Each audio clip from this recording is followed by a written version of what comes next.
उसके लिए आसन लगाएँ, आसन को स्थिर करें,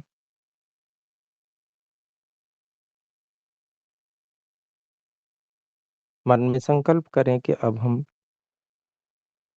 स्थूल शरीर से कोई प्रयत्न, यत्न, क्रिया नहीं करेंगे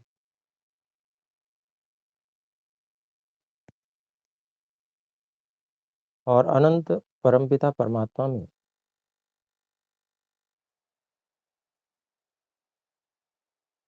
अपने विचार और मन को लगाएँगे।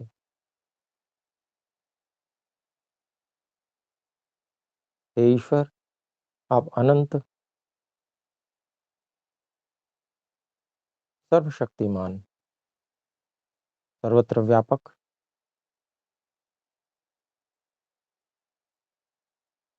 और सब कुछ को धारण कर रहे हैं।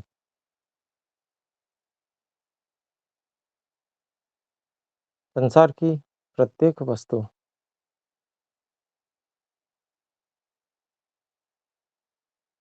मेरा शरीर और सभी साधन, हे ईश्वर, आपने ही धारण किए हुए हैं और इन सबको धारण किए रखते हुए आपने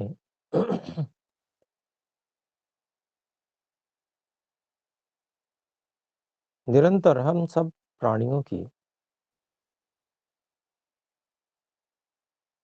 सहायता की है,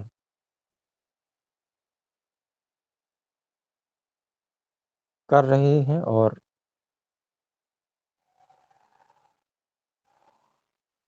सदा करते रहेंगे।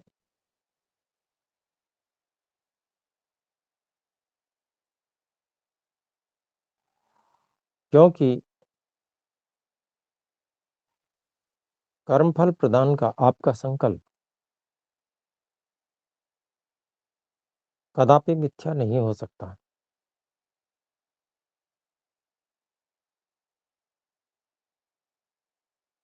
और अपने स्वभाव से ही आप अपने सभी सत्य संकल्पों को सुनिश्चित रूप से पूरा करते हैं।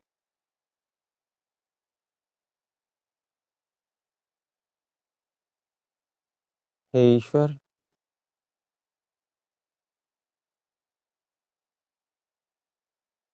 हम साधक आपके दिए हुए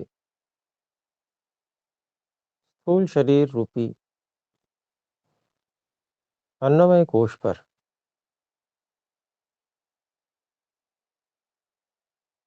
पूर्ण रूप से नियंत्रण और विजय करना चाहते हैं,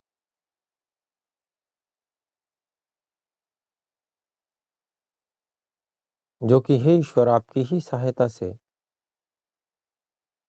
संभव है।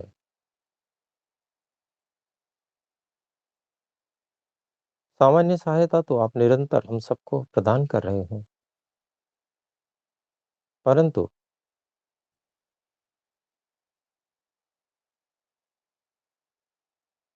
इस साधन को अपने लक्ष्य के अनुकूल सदा वर्तमान रख पाना, पूरी तरह से इसे जाने बिना और ठीक प्रकार से अनुभव किए बिना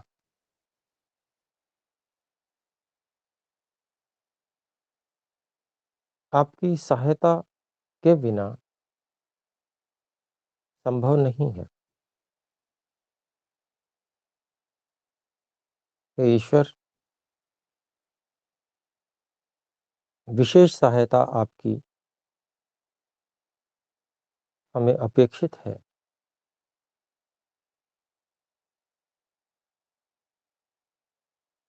आपने जितने साधन हमें दिए हैं, उनसे प्रयास करके हम जितना जान सकते हैं,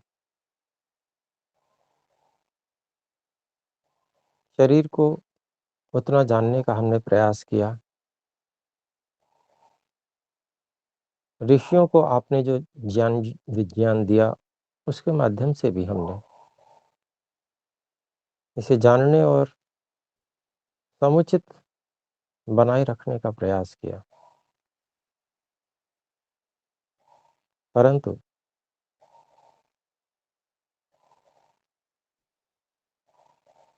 आपके सीधे ज्ञान विज्ञान और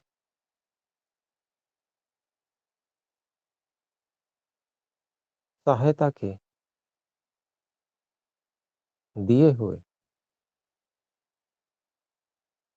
हम कदापि इस लक्ष्य को प्राप्त नहीं कर सकते। विशेष सहायता और विशेष ज्ञान विज्ञान, हे ईश्वर, हमें अपेक्षित है।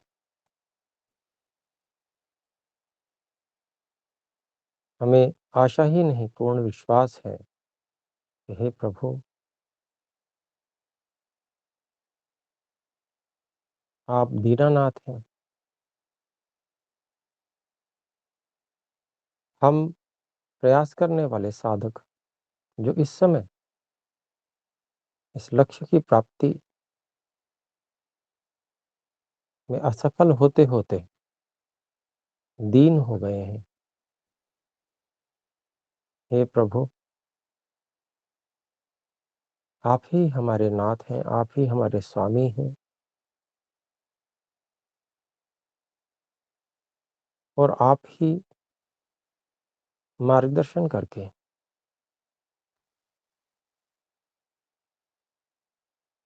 आप ही हमें सहारा देकर सफल बनाइए। हे परमात्मा,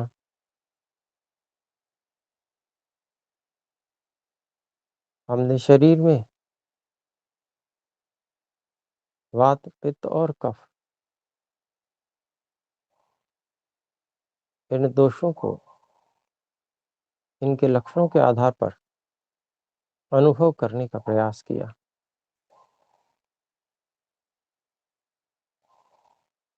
और इनकी समता अर्थात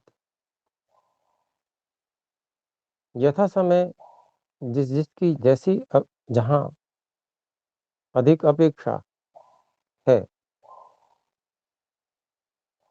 और जहाँ कम अपेक्षा है, उसका वहाँ-वहाँ उस रूप में उपयोग यथा समय होता रहे।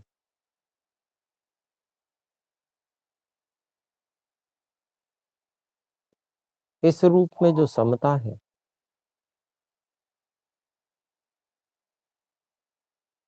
इसको जानने समझने का प्रयास किया।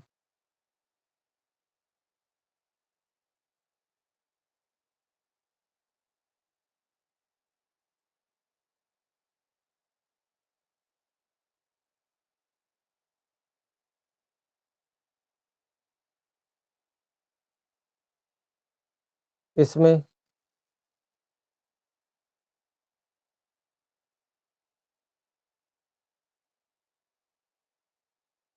अग्नियों का सम होना, इस पे भी हमने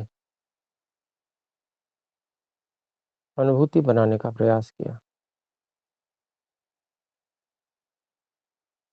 समझने का प्रयास किया।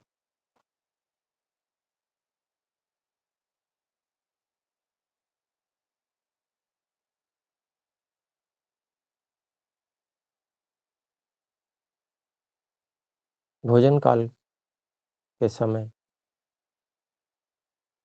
जठराग्नि तीव्र होनी चाहिए और भोजन के पश्चात वो स्वतः ही सामान्य हो जानी चाहिए।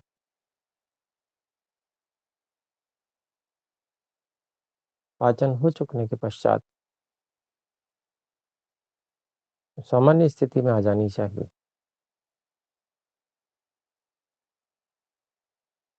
इसे हमने समझा तो है,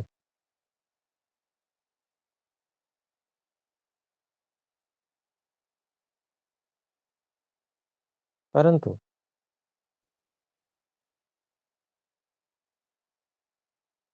इसको हम किस प्रकार से सही-सही अनुभव करें और किस प्रकार से हम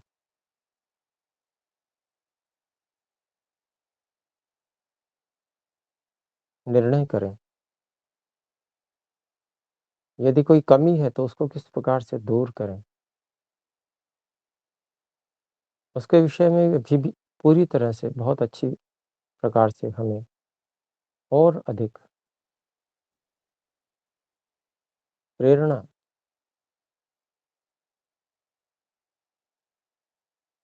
और ज्ञान की आवश्यकता, अपेक्षा है। ऐसे ही अन्य धातुओं की अग्नि के संबंध में भी।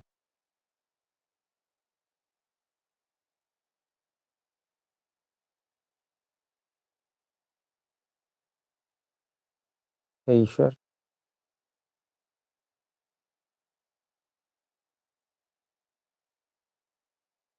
हम पर कृपा करके हम में ऐसी ऊहा उत्पन्न कीजिए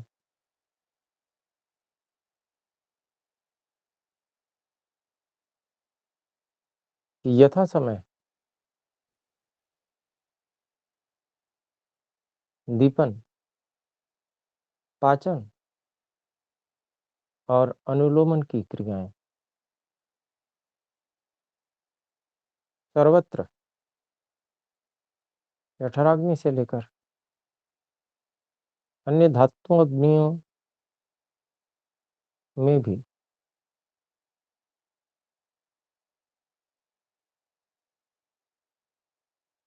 समुचित रूप में हो रही है या नहीं, उसकी पहचान हम कर सकें।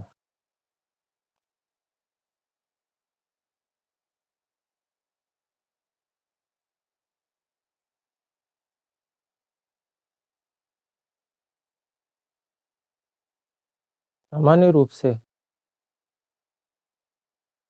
शरीर में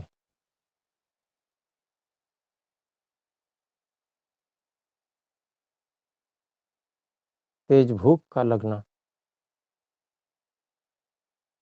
ये जठराग्नि के उद्दीपन का संकेत है।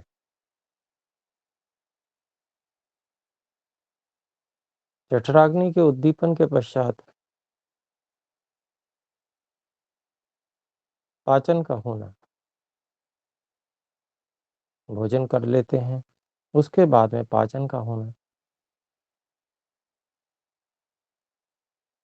इसको भी पहचानना हमें आना चाहिए।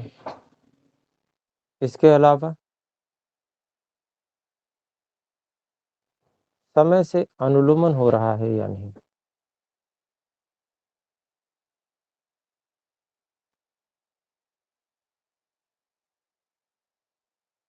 इसको पहचानना भी हमें आना चाहिए।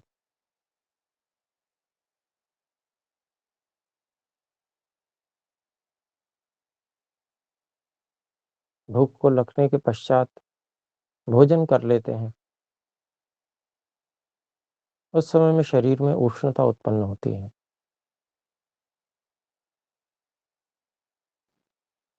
और उसके पश्चात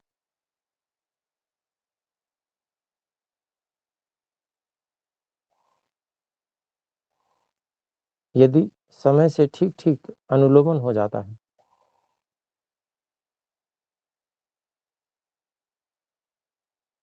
तो शरीर में कोई भारीपन, कार्यों को करने में कोई बाधा नहीं रहती। हम सम्यक प्रकार से विचार और कार्य कर पाते हैं। इसके विपरीत यदि अनुलोमन ठीक प्रकार से नहीं होता है,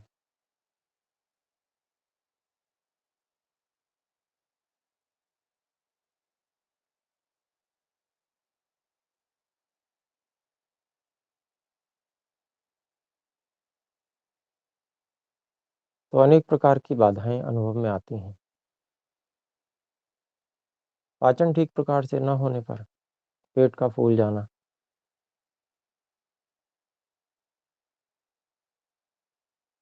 अजीर्ण जैसी स्थिति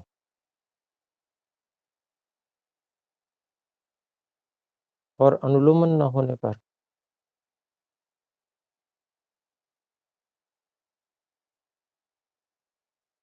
कुछ करने की इच्छा न होना, आलस्य आना,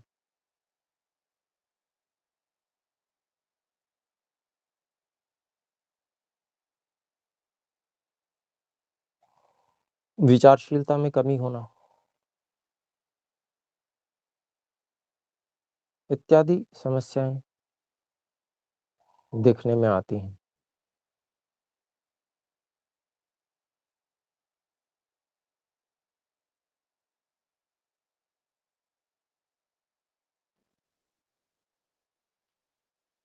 अत्यधिक निद्रा होना, यह भी समस्या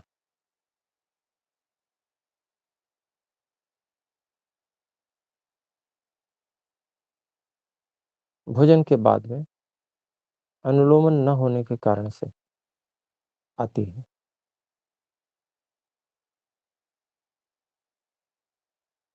हे ईश्वर,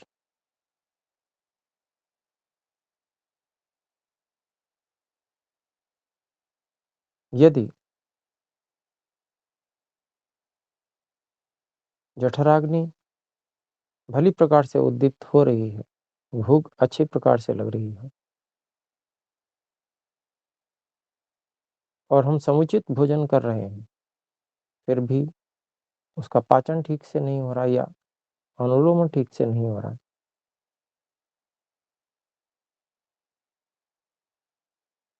तो भोजन में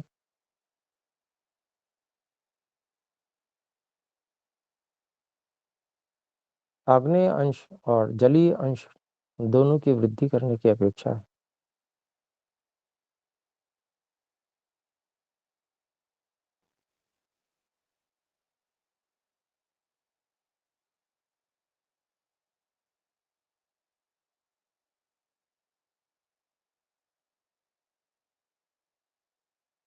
इसी प्रकार से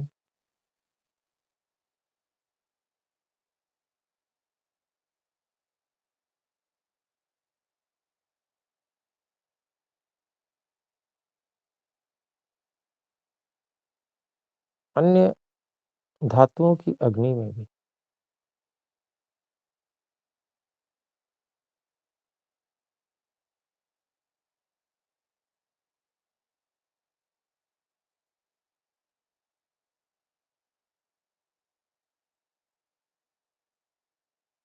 उनके परिणाम स्वरूप उत्पन्न होने वाले मलों के आधार पर, उनकी पहचान के आधार पर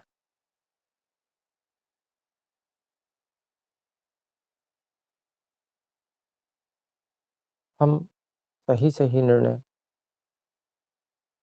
करने की स्थिति में आ सकते हैं।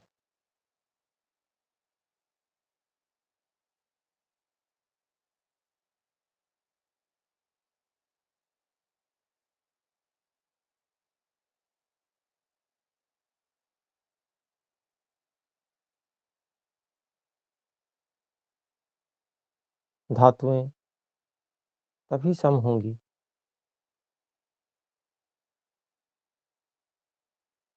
जब उनकी मल क्रिया भी ठीक प्रकार से हो। जैसे जठर में यदि पाचन और अनुलोमन ठीक प्रकार से नहीं हो रहा है, तो मल क्रिया भी ठीक प्रकार से नहीं होगी, समय से नहीं होगी।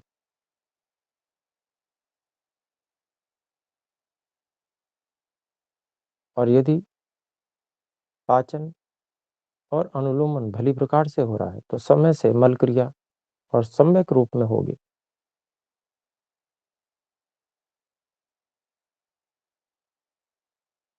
जो कि बाहरी लक्षण पहचान के रूप में हमें समझ में आ सकता है।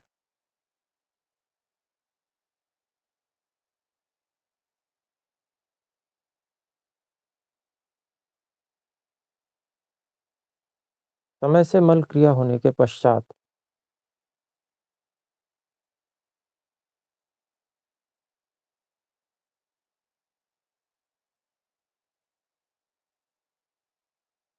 अगले समय की क्षुधा, भूख लगना, फिर से अग्नि के उद्दीपन होने का चिन्ह समझ में आएगा।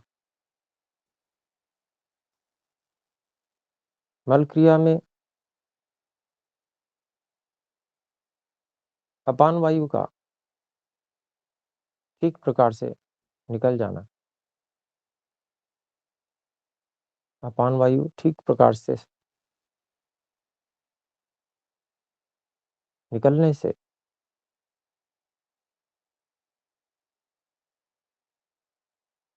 भोजन का अनुलोमन, पाचन और अनुलोमन ठीक प्रकार से हो गया, यह पता चलता है।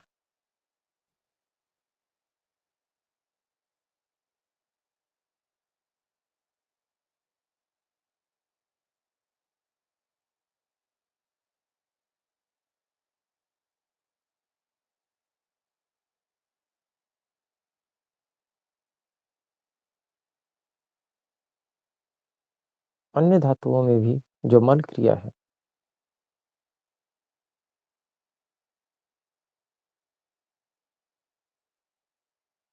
जैसे रस धातु की मल क्रिया कफ के रूप में दिखाई देती है।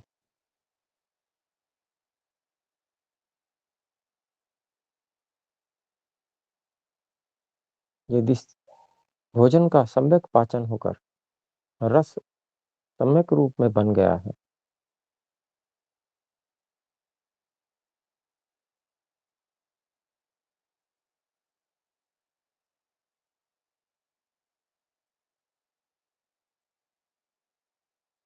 इस सार भाग रस का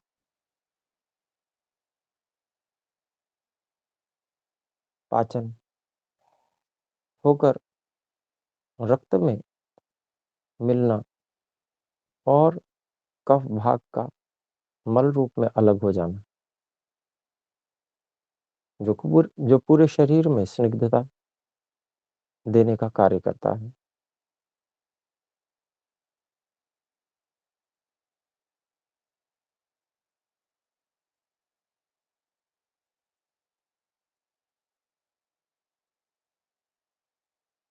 और ठीक प्रकार से पका हुआ कफ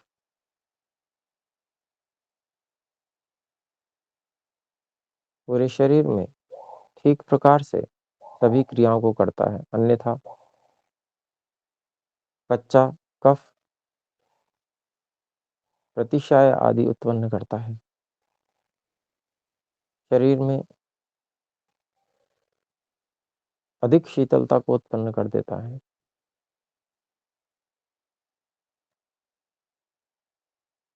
अग्निमांद्य को करता है।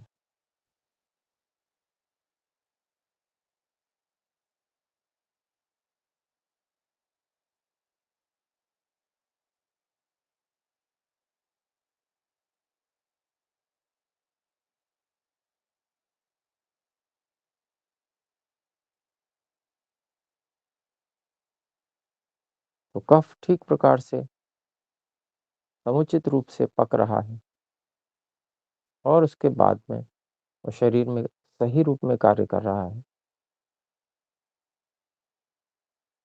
तो यह रस धातु की मल क्रिया ठीक प्रकार से हो रही है और रस धातु भी ठीक प्रकार से कार्य कर रही है।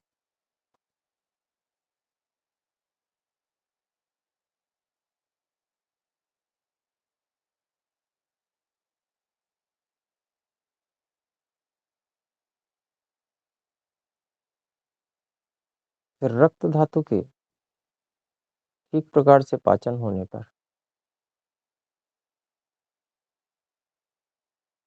मल रूप में पित्त का निर्माण होना और सार भाग मांस का निर्माण होना,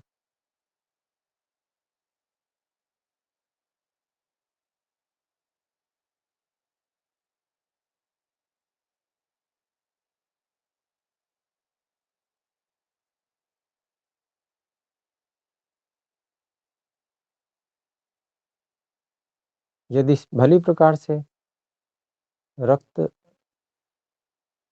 धातु का पाचन हो रहा है तो पित्त सम्यक रूप से शरीर में कार्य करता होगा।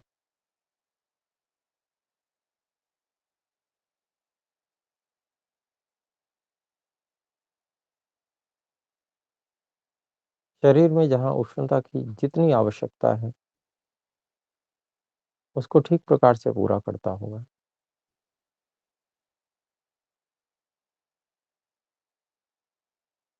समय पर अग्नियों को बल समुचित रूप में देने का कार्य करता होगा। इसके विपरीत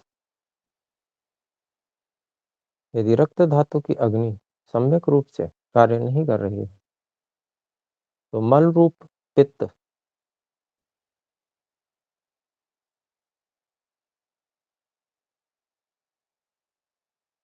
अधिक तनु,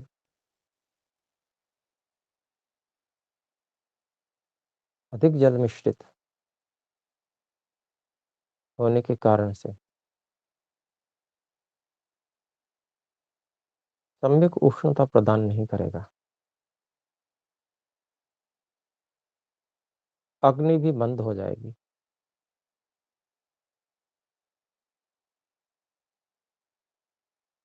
जठराग्नि मंद होने के कारण से व्यवस्थाएं बिगड़ जाएंगी।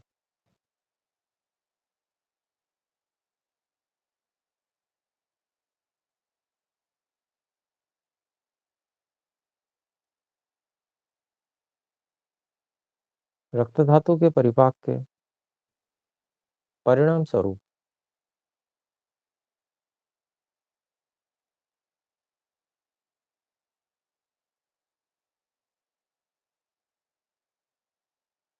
शरीर में मांस का निर्माण भली प्रकार होगा।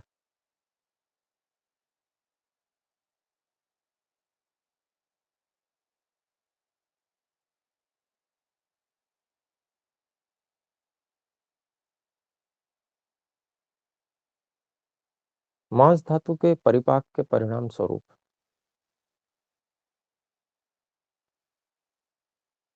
आंख, नाक, कान, मुंह और मूत्रेंद्रिय के मल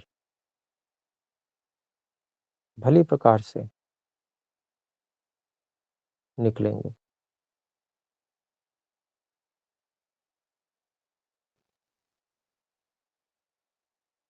और मेदो धातु सम्यक रूप से निर्माण होगी।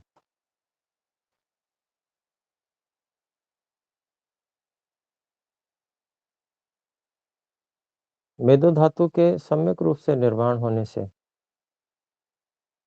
शरीर की मांसपेशियां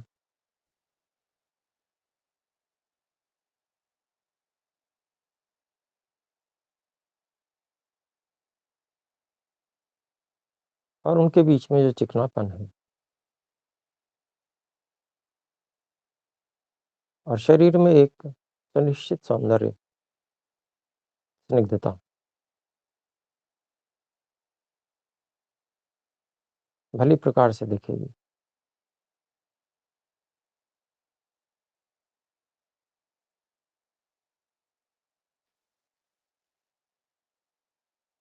मेदो धातु सम्यक रूप से होने पर शरीर न बहुत अधिक दुबला और न ही बहुत अधिक स्थूल होगा। एक समुचित रूप में शरीर की अवस्था होगी।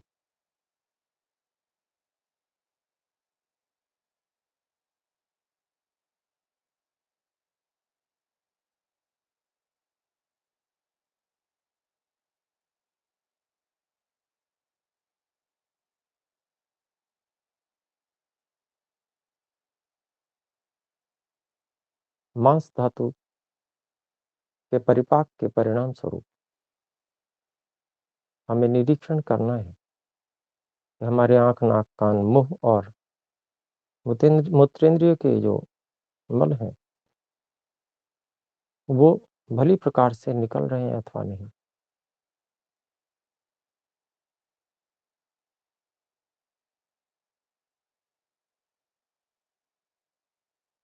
क्या वे अधिक सूखे हुए हैं या बहुत अधिक गीले हैं या मध्यम है। अगर ये मध्यम होते हैं तो ठीक प्रकार से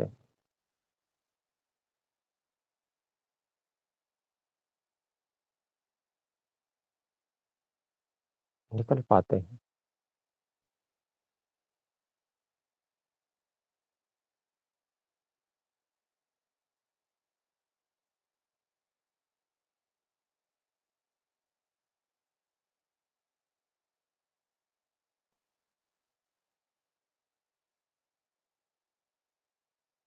उससे हमें मांस धातु की परिपाक की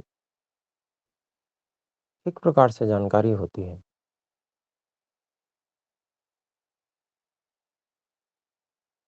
मेदो धातु के परिपाक के परिणाम स्वरूप अस्थियां बलवान बनती हैं और मेदो धातु के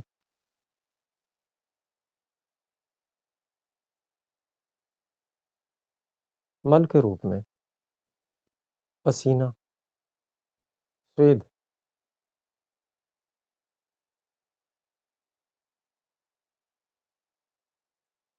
आदि उत्पन्न होता है, जो कि संपूर्ण त्वचा के रोमकूपों से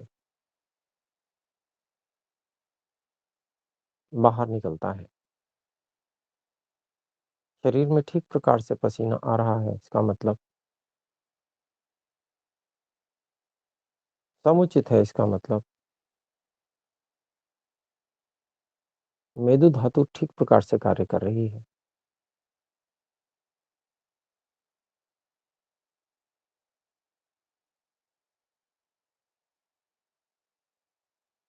पसीने की मात्रा भी सम होनी चाहिए।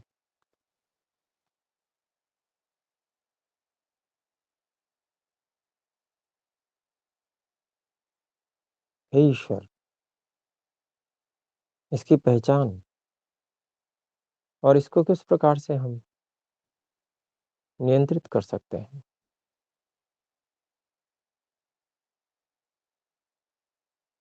इसकी ऊहा और ज्ञान विज्ञान हमें प्रदान कीजिए, जिससे शरीर में न तो स्निग्धता और चिकनेपन की कमी हो, यथास्थान पर्याप्त मेद, आवश्यक मेद अवश्य हो, परंतु इसके अतिरिक्त अत्यधिक एकत्रता न हो।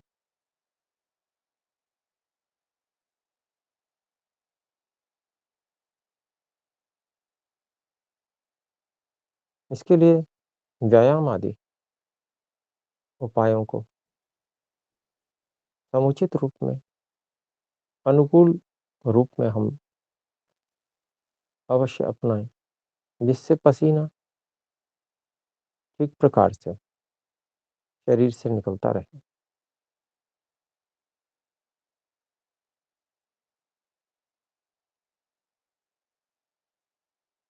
और अस्थि निर्माण में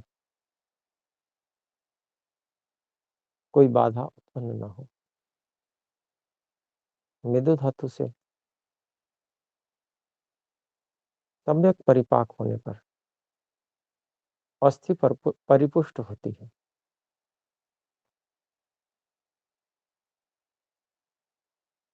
अस्थि धातु शरीर में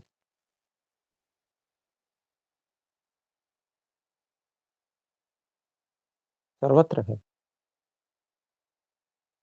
इसी के आधार पर शरीर का ढांचा खड़ा होता है।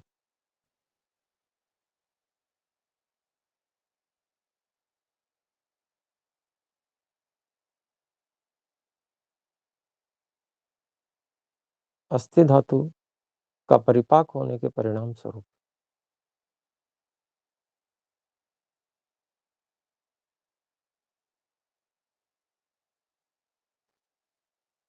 शरीर के रोम और बाल, नाखून आदि निर्माण होते हैं और सम्यक रूप से बढ़ते हैं।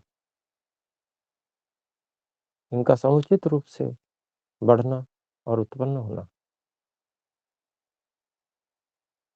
अस्थि धातु के सम्यक परिपाक का लक्षण है।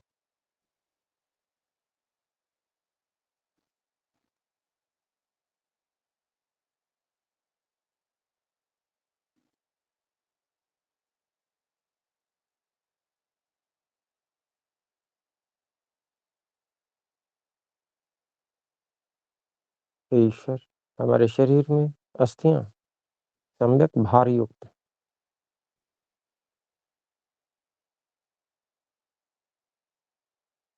और शरीर को विशेष बल प्रदान करने वाले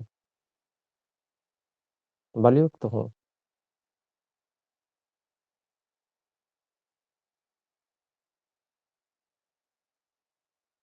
और इसको पहचानना भी हमें भली प्रकार से आवे।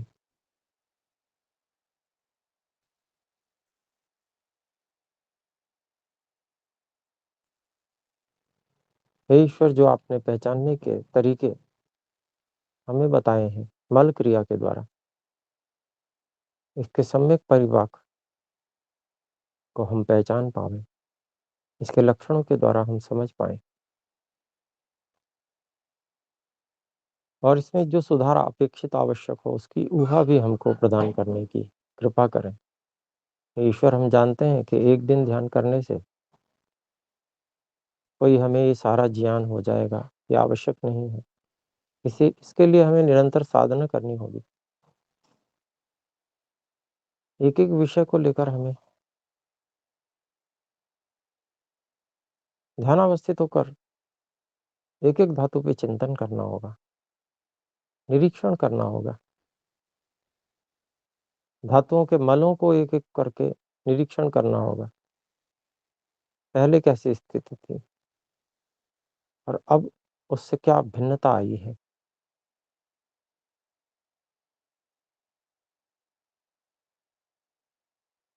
अब अधिक अच्छी स्थिति है अथवा पहले अधिक अच्छी स्थिति थी।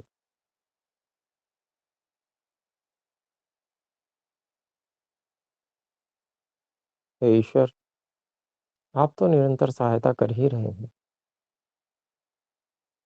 परंतु आपकी सहायता को हम भली प्रकार समझें और हमारी त्रुटियों के कारण से जो आपकी सहायता में कमी आई है, उसको फिर से पूरे रूप में प्राप्त करने के लिए ऊहा द्वारा, आपके द्वारा दिए ज्ञान के द्वारा हम फिर से प्रयासरत होकर इस अन्नमय कोश पर विजय प्राप्त करें। हे ईश्वर,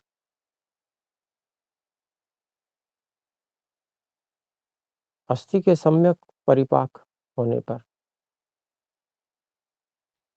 मज्जा का निर्माण होता है।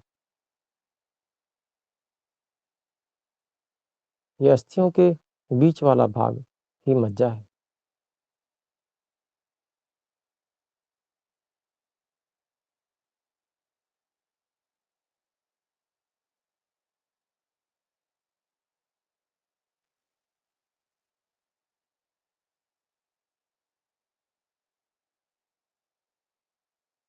और ये मज्जा सारे शरीर का सार और अत्यंत महत्वपूर्ण है।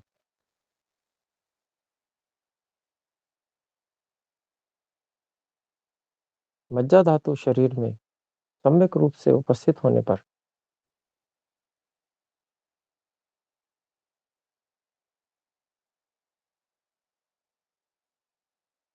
शरीर अत्यंत बलवान और कष्टों को सहन कर लेने में समर्थ बन जाता है।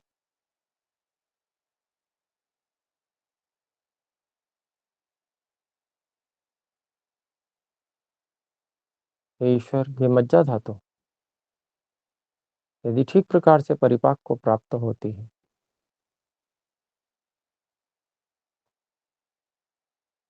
तो मल के रूप में त्वचा के ऊपर आने वाली चिकनाई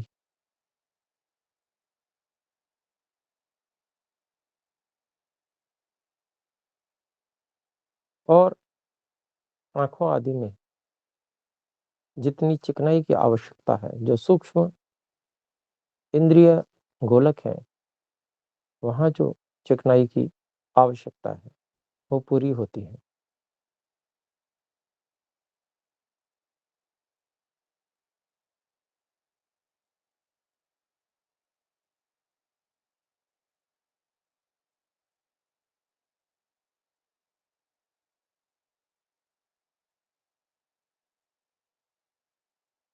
यदि हमारे शरीर में, त्वचा आदि पर ठीक प्रकार से चिकनाई पहुँच रही है, इसका अभिप्राय ये है कि मज्जा धातु का परिपाक ठीक प्रकार से हो रहा है।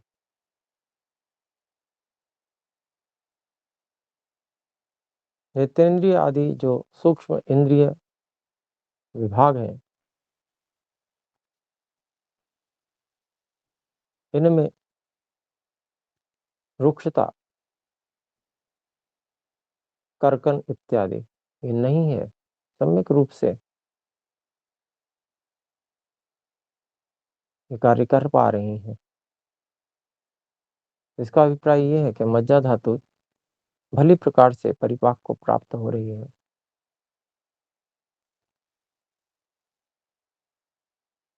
और मज्जा धातु के सम्यक परिपाक के परिणाम स्वरूप वीर्य धातु का शरीर में निर्माण होता है, जो सभी धातुओं का सार भाग है।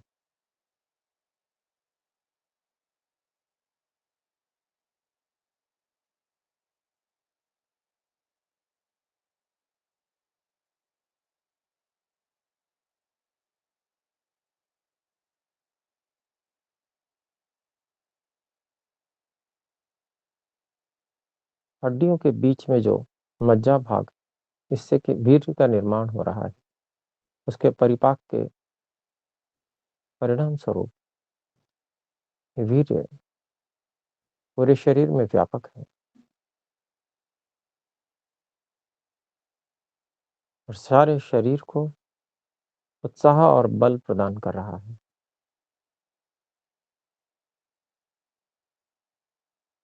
इस धातु की रक्षा करना योगाभ्यासी के लिए अत्यंत आवश्यक है। इसका सदुपयोग हो पाए, इसके लिए व्यवस्था, परिश्रम और तप करना एक योगी, एक योगाभ्यासी के लिए अत्यंत आवश्यक है। इसका निर्माण शरीर में अधिक मात्रा में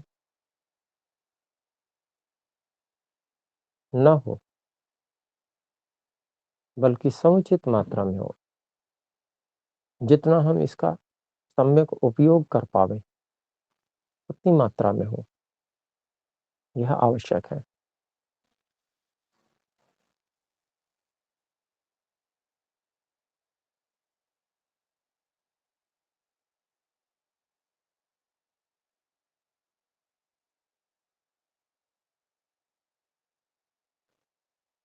वीर्य धातु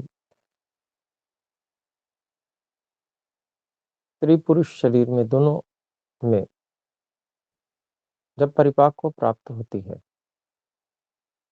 तो ओज का निर्माण होता है। वीर्य धातु के सम्यक परिपाक से कोई विशेष मल इत्यादि उत्पन्न नहीं होते हैं, परंतु पुरुष शरीर में यह दाढ़ी मूछ इत्यादि के रूप में प्रकट होते हैं।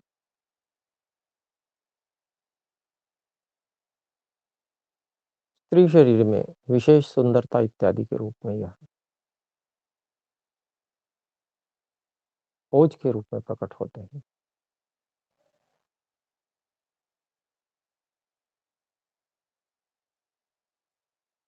ओज धातु आठवीं धातु, जो शरीर की रक्षा, रोगों से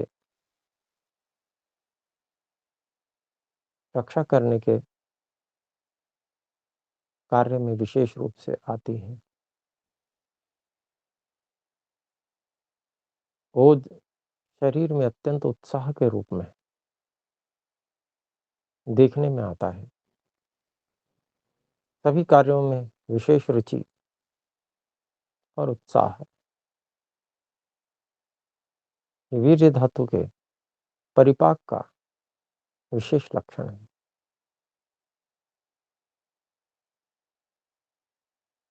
शरीर बुझा-बुझा सा है।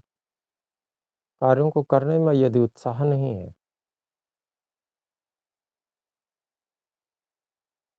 तो इसका अभिप्राय ये है कि वीर्य धातु का सम्यक परिपाक होकर ओज का निर्माण भली प्रकार से नहीं हो रहा।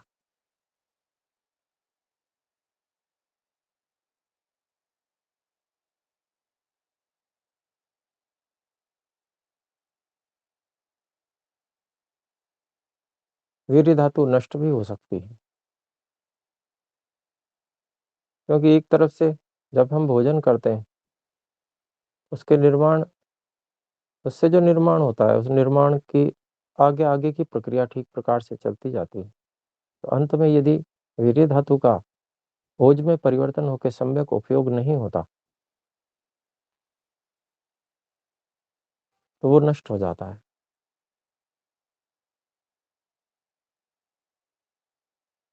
ऐसी कोई भी स्थिति नहीं है कि जिसमें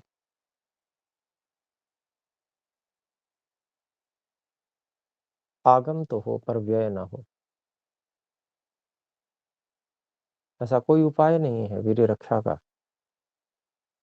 कि उसको ठीक प्रकार से उत्तम कार्यों में उससे व्यय न किया जाए और वीर्य की रक्षा भी हो जाए।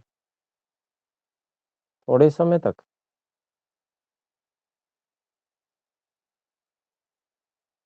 शरीर में वीर्य का रहना आवश्यक है, परंतु फिर ओज के रूप में चिंतन आदि प्रक्रिया में इसका उपयोग होना अत्यंत आवश्यक है। इसलिए योगाभ्यासी व्यक्ति को निरंतर योगाभ्यास में, चिंतन में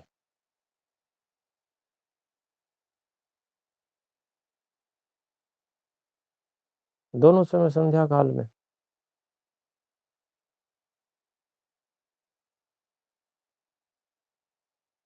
इसका उपयोग करके सतत ऊर्ध्वरेता बनना चाहिए।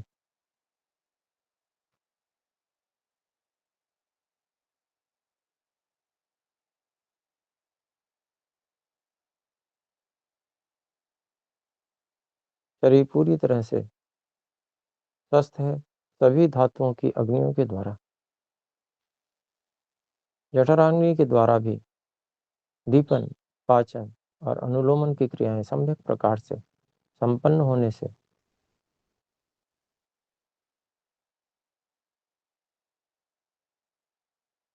सम्यक मल क्रिया होकर और अंत में ओज धातु का निर्माण होकर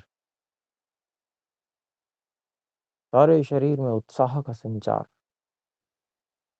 और ईश्वर आज्ञा के पालन करने के लिए इस साधन का सम्यक उपयोग करना ईश्वर की कृपा और ज्ञान विज्ञान की वृद्धि के लिए इस ओज धातु का निरंतर उपयोग करना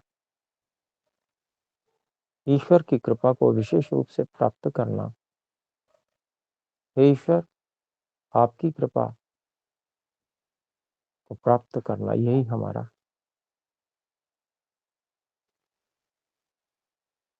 अन्नमय कोश पर विजय का ध्येय है।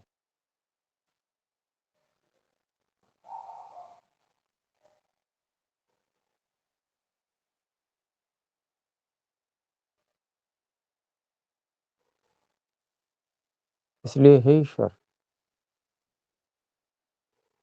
अग्नियों के सम होने, धातु और मल क्रिया के भी सम होने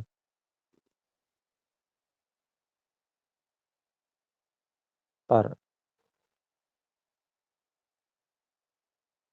ओज और उत्साह के प्राप्त होने से,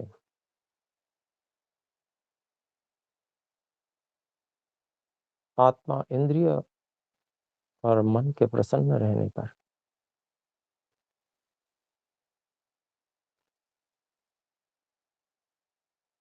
चित्त एकाग्रता को प्राप्त होगा, प्राण बलयुक्त होंगे और फिर हम प्राणमय कोश पर भी विजय प्राप्त कर लेंगे, मनोमय कोश पर भी विजय प्राप्त कर लेंगे। पूरी तरह से एकाग्रता को प्राप्त करके ही ईश्वर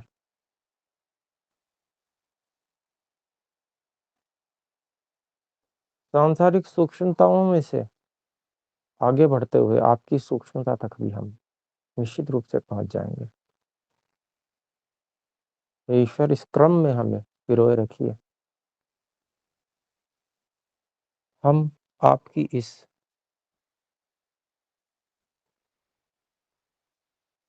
साधना को करने के लिए जिज्ञासु हैं, बहुत अधिक इच्छुक हैं। इसलिए हे प्रभु, एक एक क्षण में इस अन्नमय कोश पर विजय करने के लिए हम किसी भी कार्य को करते हुए इस पूरी प्रक्रिया पे भी ध्यान बनाए रखें, निरीक्षण करते रहें, आत्मनिरीक्षण करते रहें शरीर का। और हे ईश्वर, आपसे हम यही याचना करते हैं कि आप हमें ऊहा दीजिए, जिससे कि हम प्रत्येक परिस्थिति से समुचित रूप से न्यूनता को पूरा करते हुए बाहर आए और आपकी विशेष कृपा को प्राप्त करें। हे ईश्वर, हम सब अन्नमय कोश पर विजय प्राप्त करके शरीर की अत्यंत उत्साह की स्थिति को निरंतर बनाए रखने में सफल हों, जिससे कि फिर हम प्राणमय कोश पर भी विजय प्राप्त कर सकें। यही आपसे प्रार्थना है। इसके लिए हम पुरुषार्थ करने के लिए पूरी तरह से संकल्पबद्ध हैं।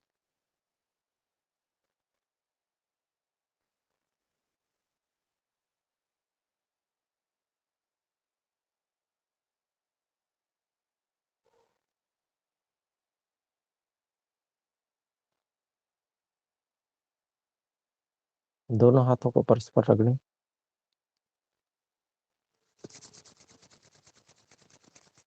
आंखों पर, चेहरे पर स्पर्श कराते हैं, चिंतन को विराम देते हैं। समय हुआ, आइए एक बार ओम का उच्चारण करके विराम करें। ओ